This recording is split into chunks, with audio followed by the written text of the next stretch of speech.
Hey, we've got a pretty cool video today. So as you know, this is my purpose-built competition rifle. It's a Falkor action and a Falkor chassis, and it's purpose-built for comps. To my detriment though, I like lighter weight rifles. So what ends up happening is I always have kind of a weird balance point in most of my rifles because they're usually a little too light in the front end. What I'm gonna do today is I'm gonna take Falkor's stock forend and top cover, which is 12 inches, and I'm gonna replace it with their longer option that they offer, which is 18. So that's gonna replace not only the top cover, but the front part of the actual chassis itself. It's pretty easy to switch out. What it lets me do is not only add a little weight for just having the top cover and the extra length on there, but it gives me a little more room to move my bipods out and add weight if I need to.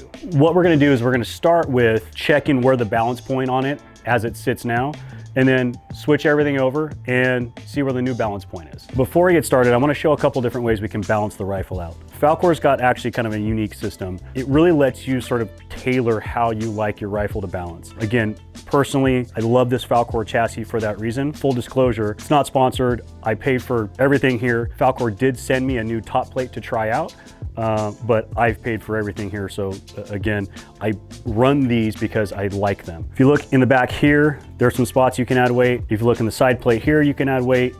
And then obviously M-lock here to add weight. I have a tendency to run real forend light rifles. So I'm going to try to set this up and see if I can't get a little bit more balanced weight. And for me, when I say balanced, my problem is when I go to set these up on a tripod, if I want to go back to where I have good mag clearance, and if I loosen this, you're gonna see it's too light in the forend. So if I go to set up on a barricade, if I'm on my tripod, it's just not where I want it to be, right? So my goal today is to get a little more weight on the front end, have it not be too heavy, so it's still usable for me, because I don't like a super heavy rifle, but I definitely need to balance this out a little bit. So we'll see what happens. All right, so we've got the 18-inch top cover here and the extension, and then there's a steel bar in my back pocket that goes in between and holds it all together. Held up in comparison, it's 6 more inches on the top cover, and then the extension tube goes right about there. And besides the extra weight, it actually really helps with additional mirage if you're using a bare bones steel barrel too. Okay, before we start working on it, just you can see I have some dummy rounds in here for weight, but it is clear. First thing I'm gonna do is pull this top cover off. It's a 3/32 Allen, and on this, there is 1, 2, 3, 4, 5, 6. They've already pulled the rear screws. So this will slide off. And then I have to detach this front piece from the chassis itself. All right, we've got 3 rows of 2. So we've got 6 total. It's a 1/8 Allen, I believe. Pull these off. Now this is a smaller metal bar, which you'll see in a second. There we go, that metal bar fell, and this piece should just come right out.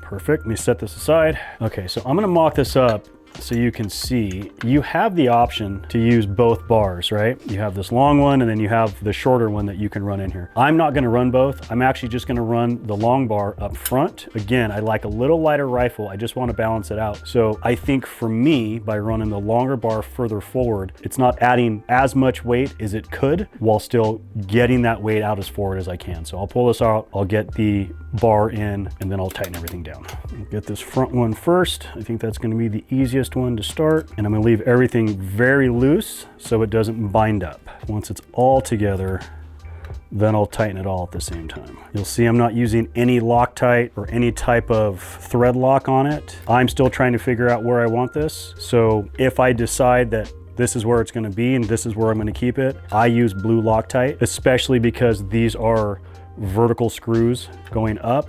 Gravity will just pull these out over time. All right, got a pocket full of screws here. Hopefully this was edited out so you don't have to watch me screw all these in, but if it wasn't, enjoy the show. There we go. Now I'll tighten all these down.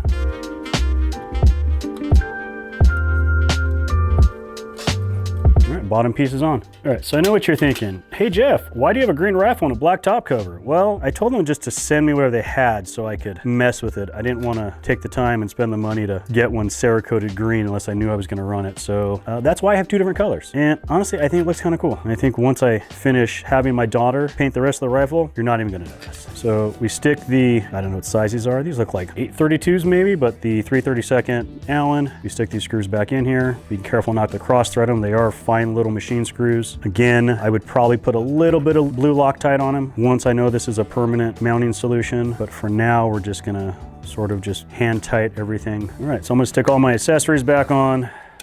Apparently I don't know how bipods work. We're gonna stick my accessories back on where I'd run them. Again, we have a full magazine of dummy rounds, weighted dummy rounds, so everything is as true to form as it would be for a balance point. And then I just kind of want to see where we're at. See, already we've gained at least an inch.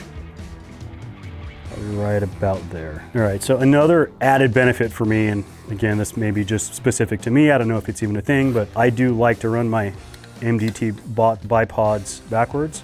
I really like this, I think it's the Psych bipod, but it has a barricade stop on it. So what I'll typically do is I'll try to run it backwards and run this into barricades. I can't do that with the short top cover and short forend because there's just not enough room because I run the longer bipods. So now I can use this barricade stop. I keep these backwards and now it fits for how I run my rifle. So now that it's finished, you can see I gained probably about an 1.5 to 2 inches of that balance point moving forward. I think it put me right where I want to be without adding too much extra weight. I think if I added the extra rear weight and maximized the capability of it, it would be too heavy for how I want to run it. So I think as it sits right now, it's exactly where I want to run it. I'm definitely going to torque everything down and run this as is. For me, I think it's in the perfect spot.